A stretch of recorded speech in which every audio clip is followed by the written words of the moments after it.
Hello bachcho, let's read this question. The question says the rate constant is numerically equal for three reactions of first, second and third order respectively. Which of the following is true? Option A, if concentration of A is greater than 1, R3 is greater than R2 greater than R1. Option B, if concentration of A is equals to 1, R1 is equals to R2 is equals to R3. Option C, if concentration of A is less than 1, R1 greater than R2 greater than R3. And option D, all of these are true.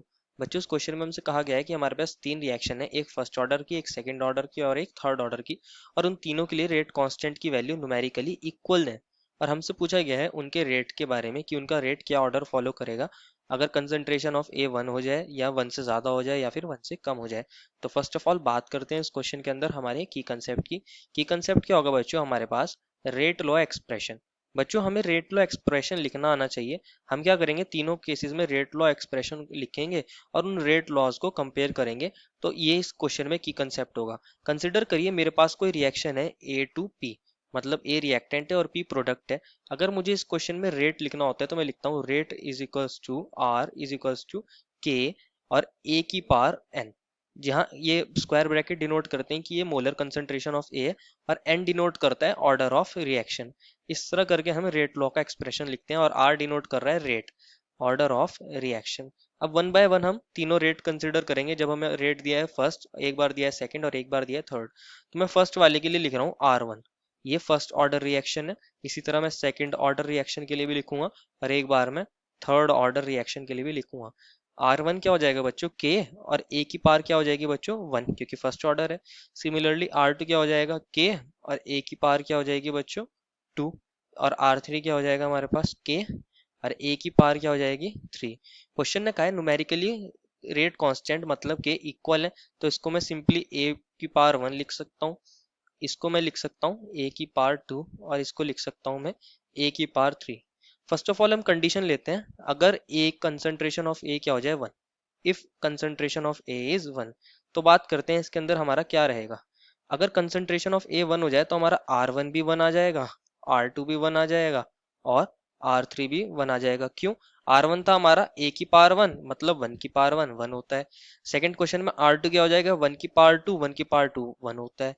Third case में R3 हमारा A cube है, मतलब 1 की power cube वो भी 1 होता है। तो तीनों 1 1 1 आ जाएंगे, तो हमारे R1 is equals to R2 is equals to R3 हो जाएगा।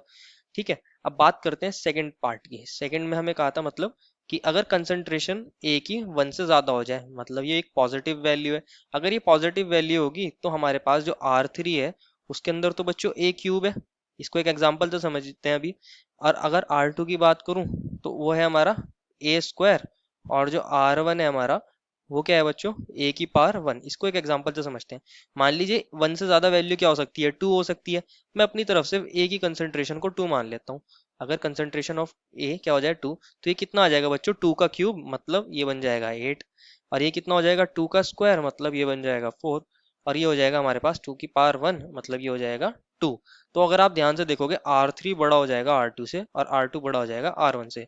तो हम ऐसा लिख सकते हैं कि अगर हमारे पास concentration of A is greater than 1, तो हम ऐसा बोल सकते हैं R3 greater than R2 which is greater than R1। अब थर्ड केस को भी कंसिडर कर लेते हैं। अगर हमारे पास concentration of A क्या हो जाए लेस देन 1 हो जाए, हम कोई फ्रैक्शन ले लेते हैं, हाफ ले लेते हैं वैल्यू। मैं ऐसे कंसिडर करता हूँ, फिर से R3 को लिखता हूँ यहाँ। R3 क्या हो जाएगा हमारे पास A का क्यूब, ऐसे लिखते हैं। R2 क्या हो जाएगा हमारे पास A का स्क्वायर, और R1 क्या था बच्चों हमारे पास A की पावर 1, ऐसे ही तो था हमारे पास। मैं अपनी तरफ से ले लेता हूँ कंसंट्रेशन ऑफ A 1 से छोटी होनी चाहिए ना, मैं हाफ ले लेता हूँ। ठीक है बच्चों, अगर मैं इसको यहाँ लिखूँ हाफ, तो हाफ का क्यूब हो जाएगा। इसकी जगह मैं लिख सकता हूँ हाफ का स्क्वायर, और यहाँ लिख सकता हूँ मैं हाफ की पावर 1, ये लिखूंगा। ये क्या हो जाएगा बच्चों 1/8। ये क्या होता है बच्चों 1/4। और ये क्या होता है बच्चों हमारे पास 1/2, तो 1/2 ही है। इसको अगर मैं सॉल्व करता हूँ तो 1/8 क्या होगा बच्चों, और 1/4 क्या होगा, और 1/2 1/2 होता है बच्चों हमारे पास 0.5, 1/4 होता है हमारे पास 0.25, और 1/8 होता है हमारे पास 0.125। तो अगर आप ध्यान से देखोगे R1 सबसे बड़ा हो जाएगा और R2 उससे छोटा हो जाएगा और R3 उससे भी छोटा हो जाएगा। तो तीनों ही कंडीशन हमारी सेटिस्फाई कर रही हैं जो इन्होंने दी थी ABC के अंदर। तो हमारी सारी कंडीशन ट्रू है, therefore the final answer is option number D, all of these are true. I hope you understood it well and best of luck.